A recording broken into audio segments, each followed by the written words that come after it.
Let's go over again what we mean when we use the word mood. We said that there are basically two moods, the indicative and the subjunctive, and that the subjunctive is used to express things that are more subjective, things like emotions, wishes, doubts, and hypothetical situations. We use both the indicative and subjunctive moods in English. I am a fisherman. I wish I were a fisherman. These mushrooms are not edible. I don't think these mushrooms are edible. The mime sleeps. He is happy that the mime sleeps. Look at the sentences, I am a fisherman, these mushrooms are not edible, and the mime sleeps. The mood of these sentences is indicative because their actions are clear, factual, or definite. I am a fisherman. These mushrooms are not edible. The mime sleeps.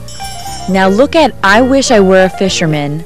I don't think these mushrooms are edible, and he is happy that the mime sleeps. These sentences have a subjunctive feeling about them because their actions are either abstract, uncertain, or emotional. Look at some of these sentences back to back again. We'd say, I am a fisherman, and I wish I were a fisherman. I am and I were are both present first-person forms of to be. But I am is in the indicative mood, and I were is in the subjunctive. Now look at our mushroom sentences. These mushrooms are not edible, and I don't think these mushrooms are edible. Again, we have a verb in the indicative and a verb in the subjunctive, but in this case, the form of the verb to be, are, doesn't change. The same thing is true for the mime sentences. When we say, the mime sleeps, and he is happy that the mime sleeps, we've got an indicative verb and a subjunctive verb, but again, they look the same. They're both sleeps. So in English, most of the time, the subjunctive and the indicative look the same. Which is why it can be hard for English speakers to figure out when to use the subjunctive. Just remember that if there's any sort of iffy element to your sentence, you probably need to use the subjunctive. Let's look at a few examples of the subjunctive in Spanish. Okay. Let's ask Carlos if he wants Maria to come to his party. Carlos, ¿quieres que María venga a tu fiesta? Sí, quiero que María venga a mi fiesta. In both sentences, check out how we use the subjunctive forms of the verb venir, the ella form, venga. We use the subjunctive because there was some degree of uncertainty about whether or not Maria is actually coming to the party. It's still up in the air.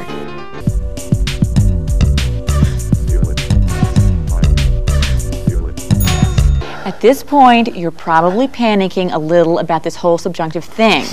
But don't worry, most people learning Spanish find the subjunctive mood kind of tricky, so you're not alone. Fortunately, there are constructions we can look for that can give us a heads up. They're called verbs and phrases of volition. It's going to be all right. What the heck is volition? Volition's just a fancy way of saying something may or may not happen.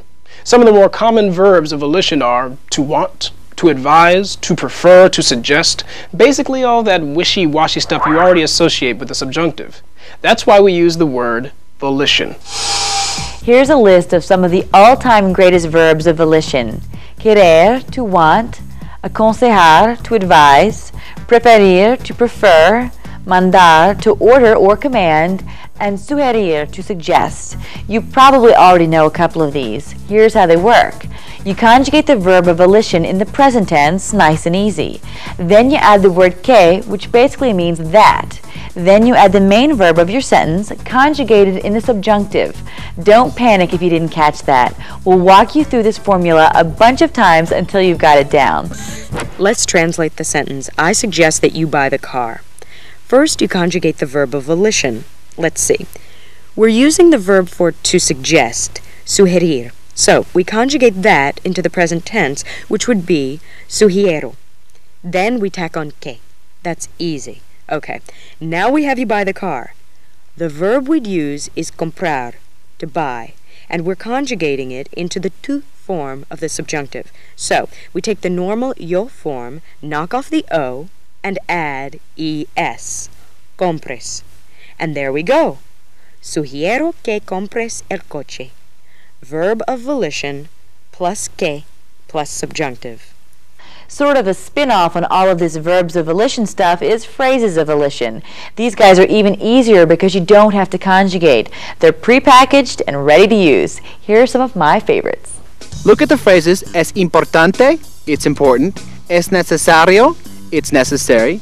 Es preferible, it's preferable. And es urgente, it's urgent.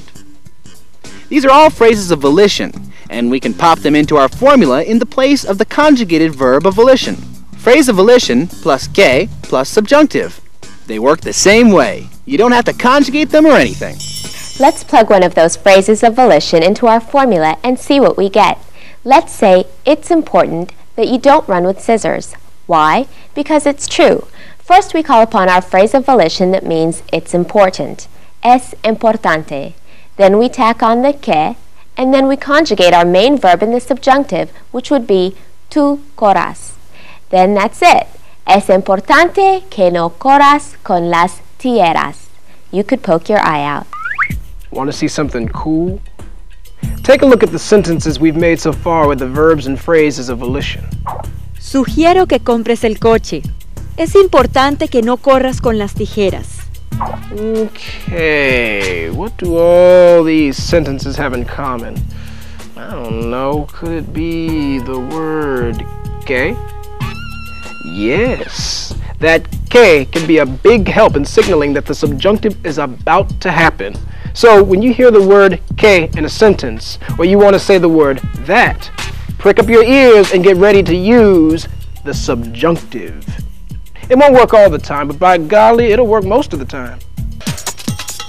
Remember, keep a lookout for that K floating around out there. Odds are, whatever comes after the K will be subjunctive.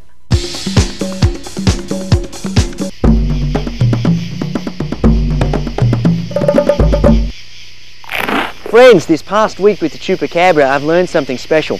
It's important that we not judge an animal by its appearance, especially the chupacabras. They need for us to know them, to understand them, and to love them. Amigos, esta semana pasada con la chupacabra he aprendido algo especial. Es importante que no juzguemos a un animal por su apariencia, especialmente a las chupacabras. Necesitan que las conozcamos, las entendamos y las queramos.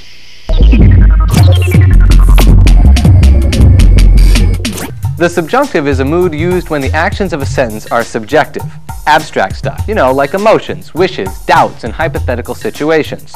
The subjunctive form of the verb is formed by changing the verb to its present tense yo form, chopping off the o, then adding the appropriate subjunctive ending. The subjunctive endings for AR verbs are a, amos, ace, and en. The subjunctive endings for ER and IR verbs are a, as, amos, ais, and an. And if once you've conjugated a verb in the subjunctive, you notice there's been a vowel stem change in the nosotros and vosotros forms, you have to zap those vowels back to normal. There's a set of verbs and phrases that you can look for that usually signal the use of the subjunctive, and they're called verbs and phrases of volition. Two helpful constructions to keep in mind are verb of volition plus que plus subjunctive, and phrase of volition plus que plus subjunctive. And remember, be on the lookout for the word que. When you see it in a sentence, the subjunctive probably isn't too far behind.